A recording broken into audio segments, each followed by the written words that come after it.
Hi book friends! Today's episode of Biblio Happy Hour is brought to you by Biblio Finder, a new online directory for independent bookstores. Biblio Finder allows users to find bookstores worldwide based on your current or planned location.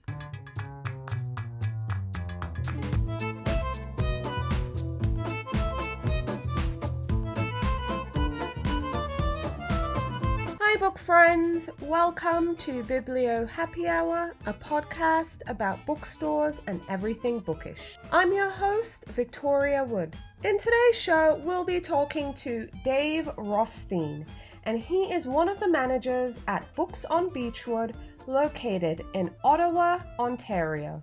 If you love the show and what we're doing over on Biblio Finder and you want to help us support local independent bookstores, visit our Patreon page at patreon.com/bibliofinder. Patreon allows listeners like you to support the show as well as our online directory for independent bookstores.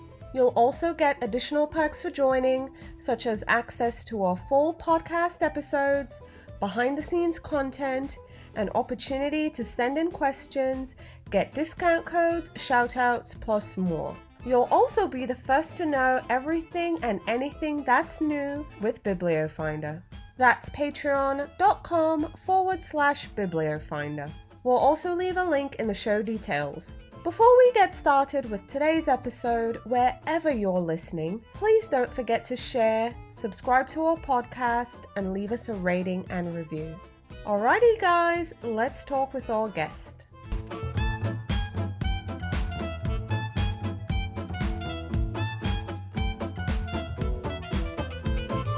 Dave, thank you so much for coming on the show and welcome to Biblio Happy Hour. My pleasure. Happy to be here. So happy to have you. So really quick before we get started, it's become a little bit of a tradition. We tend to ask, are you a coffee or a tea person? I am currently a tea person because I can't drink coffee anymore. It makes me paranoid, so I'm a tea person. Okay, good. So tell us about the bookstore, tell us about Books on Beechwood, where you're located, and share a bit about your town. Sure. Well, we're located in Ottawa, which is Canada's capital. We're located in a section of Ottawa called New Edinburgh, which, if you look at the maps, is just along one of the rivers in town, near the Governor General's Rideau Hall. We're really about a 20-minute walk from downtown. Okay. Lovely area that we're in.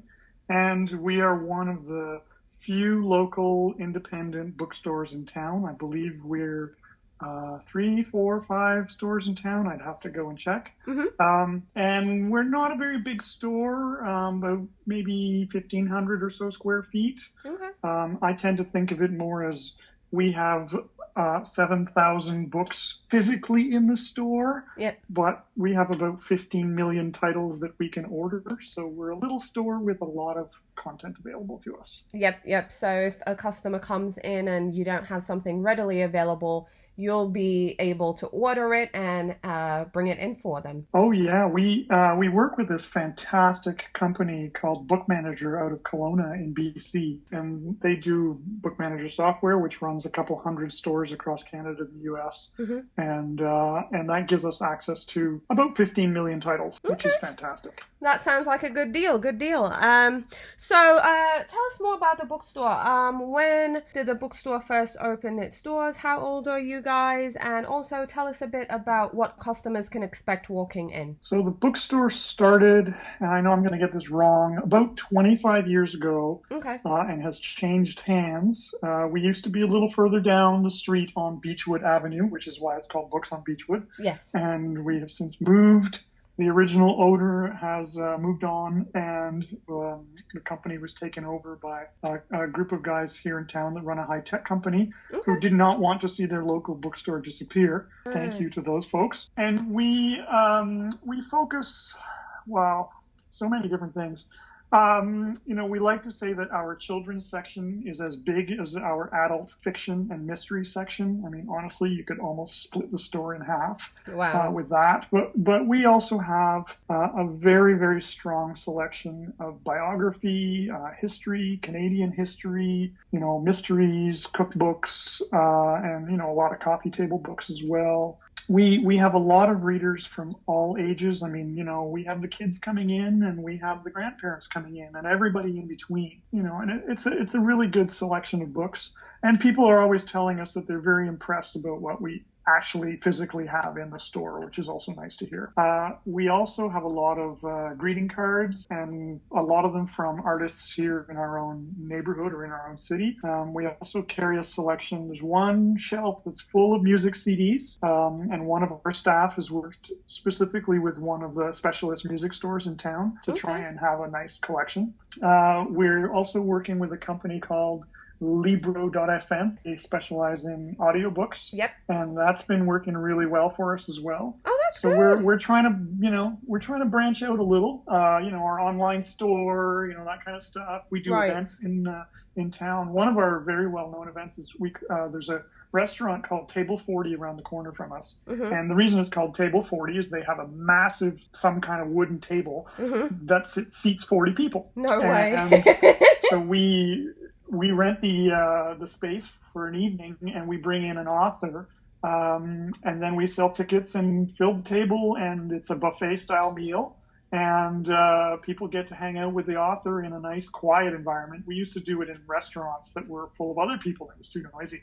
Mm-hmm. And so we've had a lot of really well-known authors come in, and some not so well-known authors come in and do an event, and those things sell out every single time. Wow.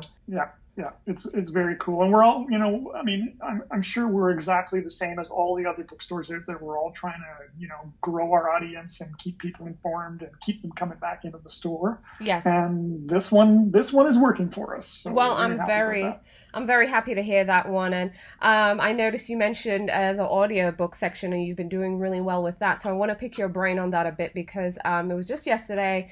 I was having another podcast interview, and I was discussing with that bookstore owner about, she brought up the topic, to be fair, about sometimes individuals in the, general public not being able to correlate, all these other bookish services that bookstores offer. Instead, they would refer to, I'm listening to this on Audible, which Audible is a company, it's not, the only audiobook provider. And for some reason, people don't always make that connection that, you can get audiobooks from your local bookstore.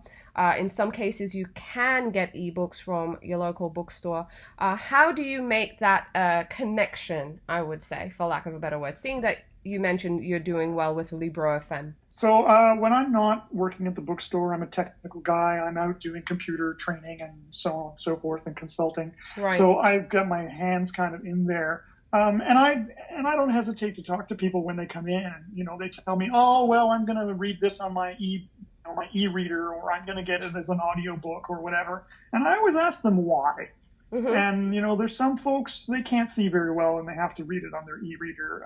Or the large print books are just too big, too heavy, too expensive. And so we, when we heard of Libro.fm, their deal is very simple. I mean, it's just an easy way for our clients to have access to audiobooks. And so we're always approaching our clients either through our newsletter or in person a lot of the time. Yep. And just talking to them and say, what else do you want? What else can we do to make it easy for you to consume a book, either electronically or in audio form, or, honestly, we prefer in paper. And we haven't found a way to do it as an electronic book yet, but I'm not giving up.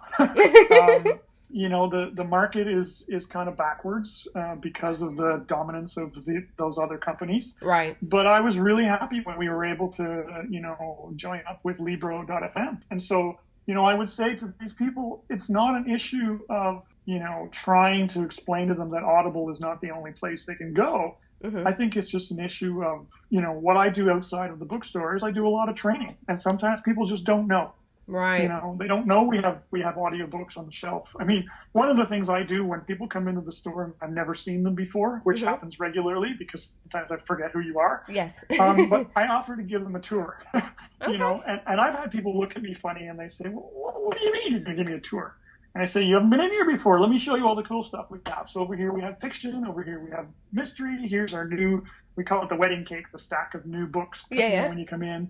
Over here is hardcover, the new history and biography and politics. And over here we have, and so on and so forth.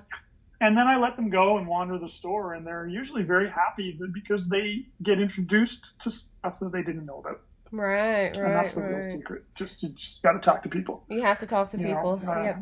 Hey guys, listen to the full podcast episode over on our Patreon page. So Patreon allows listeners like you to support the show as well as our online directory for independent bookstores. You'll also get additional perks for joining, such as discount codes for some awesome products and services. You'll be able to share your input and submit questions for the show, get behind the scenes content, weekly business updates, shout outs, plus lots more. That's patreon.com/bibliofinder. I'm really looking forward to talking with you there.